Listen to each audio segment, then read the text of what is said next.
Before enter into the today's topic, let us give us some introduction. So, when we all know that when a beam of white light is passed through a prism or grating, it splits into 7 different colors with different wavelengths known as Vidyar. It is also known as a visible spectrum.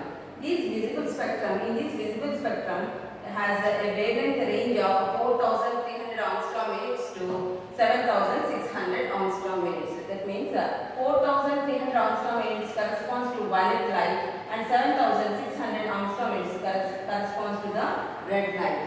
And the light which is having wavelength less than 4,300 angstrom units is called ultraviolet light, whereas the light having wavelength greater than 7,600 angstrom units is called IR light. So this is less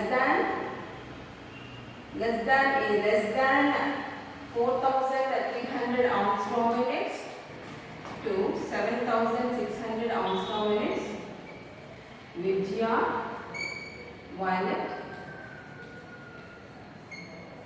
Vidyar. Less than is ultraviolet light, UV light, it is called UV light. Greater than is infrared light. So with this introduction, let us enter into today's topic, that is an introduction to spectroscopy. So topic name is an introduction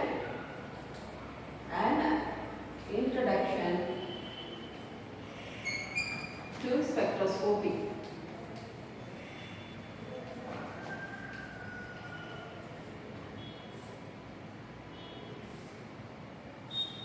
So in this topic, we will learn what is the spectroscopy, what is the spectrum, how a spectrum is obtained, and what are the different types of spectrum, and what are the different types of spectroscopic techniques, and what is Beer-Lambert's law, and what is double beam spectrophotometer.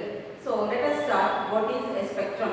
So spectrum is nothing but an orderly arrangement of different wavelengths is called a spectrum. For example, we already learned that the visible spectrum. This is the visible spectrum. Here, visible spectrum. In visible spectrum, all violet, indigo, blue, green, yellow, orange, red colors are orderly arranged according to their wavelengths. So this is called a spectrum.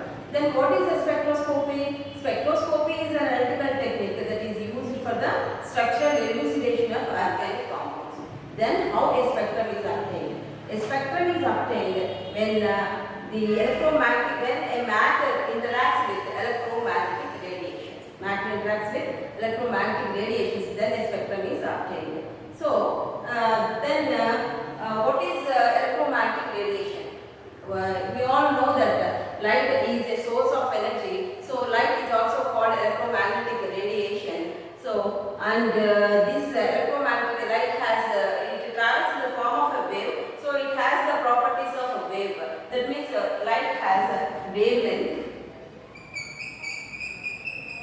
Light has wavelength and frequency. Light has a frequency, wavelength and wave number and velocity. So this is light, wave light.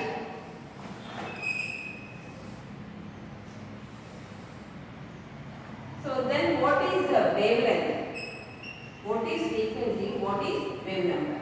Wavelength is nothing but the distance between two successive thrust, or the distance between two successive thrusts is called wavelength. It is called a wavelength, and it is denoted by the symbol lambda, and it is expressed in terms of angstrom units, or nanometers, or centimeters. 1 angstrom unit is equal to 10 power minus 8 centimeters. And 1 nanometer is equal to 10 power minus 7 centimeters. So then what is the frequency? Frequency is nothing but the number of waves that cross a particular point at 1 second is called frequency. So it is denoted by the symbol mu, and it is expressed in terms terms of centimeters per second or cycles per second or hertz. Cycle per second or hertz. Then what is wave number? Wave number is the number of waves at 1 centimeter distance is called wave number. The number of waves at 1 centimeter distance is called wave number. It is denoted by the symbol nu bar, and the inverse of wavelength in centimeters is called wave number. So nu bar is 1 by lambda in centimeters. So the units are centimeter inverse. Then what is velocity? Velocity is nothing but the rate or speed of advance of a wave is called velocity, and its value is equal to 3 into 10 power 8 meters second inverse. So light energy is also called photon. Photon energy is called photon energy, and for photon energy, Planck has given an equation E is equal to h nu.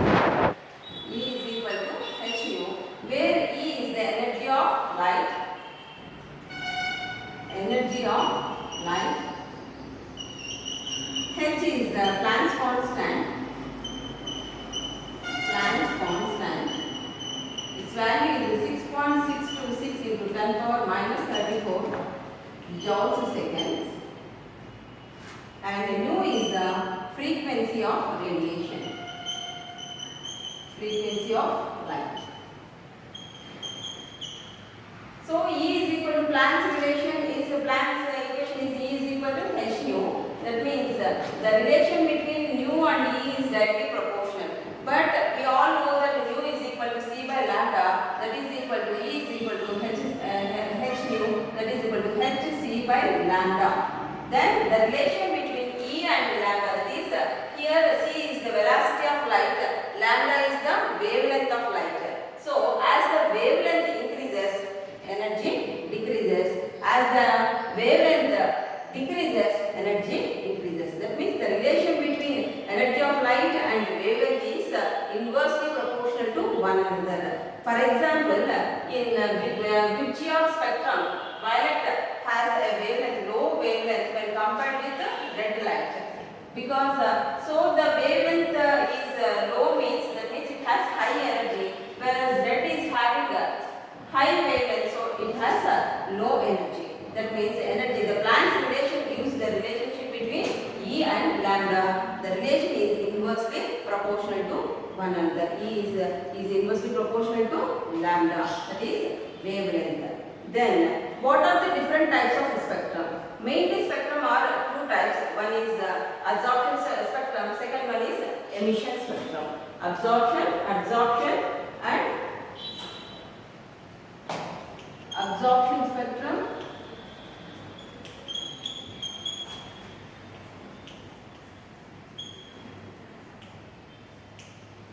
Second one is emission spectrum. Emission spectrum. So what is an absorption spectrum? Absorption spectrum is a molecular spectrum, and it is formed by molecules.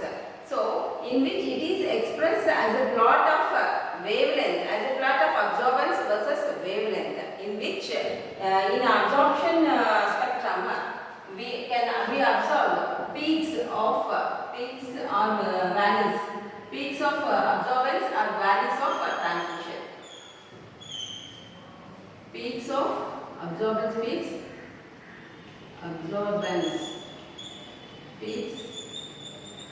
and transmission valleys. Transmitted valleys.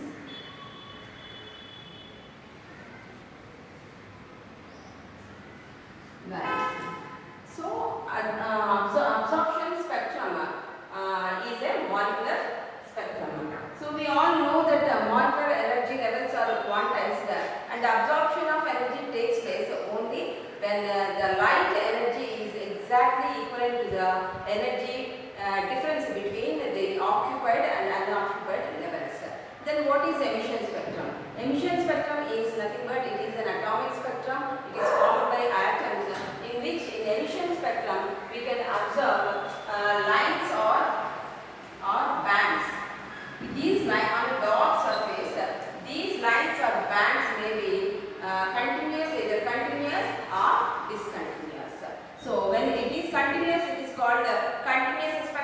if it is discontinuous, it is called discontinuous spectrum.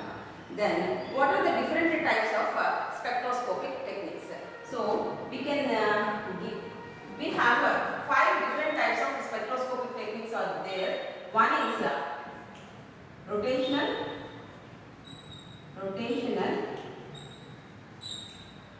vibrational,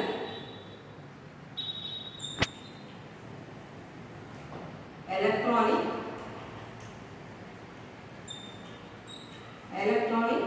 ESR, that is electron spin resonance spectroscopy, and fifth one is NMR, nuclear magnetic resonance spectroscopy. What is rotation spectroscopy? It is formed by the bonded atoms. The bonded atoms in a molecule, when they absorb certain wavelength in the microwave region, and then rotation of the bonded atoms takes place. Thus, the rotation spectrum is obtained, and it gives the molecular geometry of the molecular geometry. Whereas the vibrational spectrum is due to the absorption of wavelength from IR region by the bonded atoms. Thus, the vibration of the bonded atoms takes place, and thus vibration spectrum is obtained, and vibration spectrum gives the functional groups that are present in the organic compounds.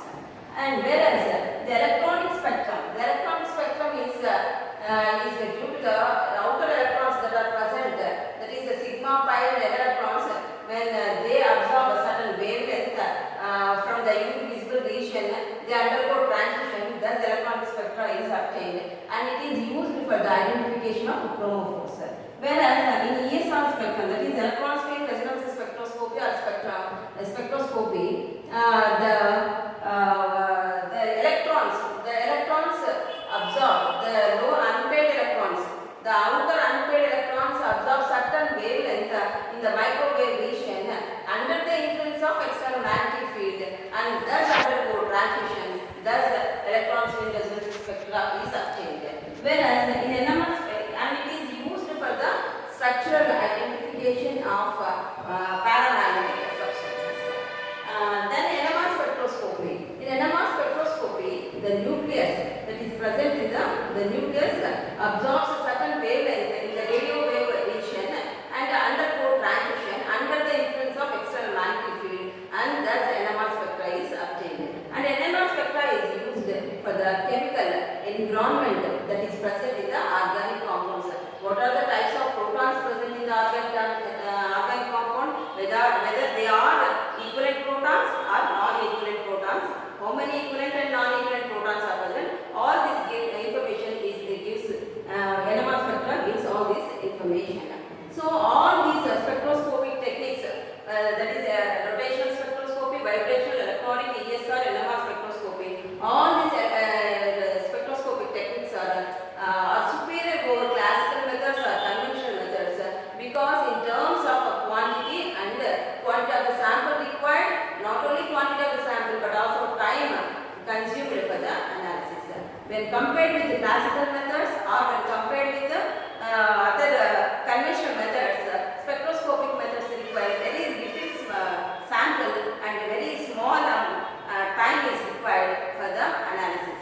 All these spectroscopic techniques are governed by B-Lambert's law. So, what is B-Lambert's law? So,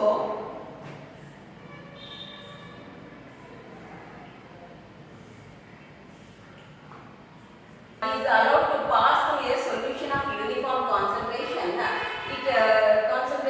The decrease in the intensity with the thickness of the medium is directly proportional to the intensity of the incident radiation and also concentration of the solution. Mathematically, it is represented as minus dou I by dou x minus dou I by dou x is directly proportional to IC, where is the decrease in the intensity with the decrease in the thickness of the medium, with the thickness or the length of the path length of the medium as the decrease is directly proportional to the intensity of the radiation and also concentration.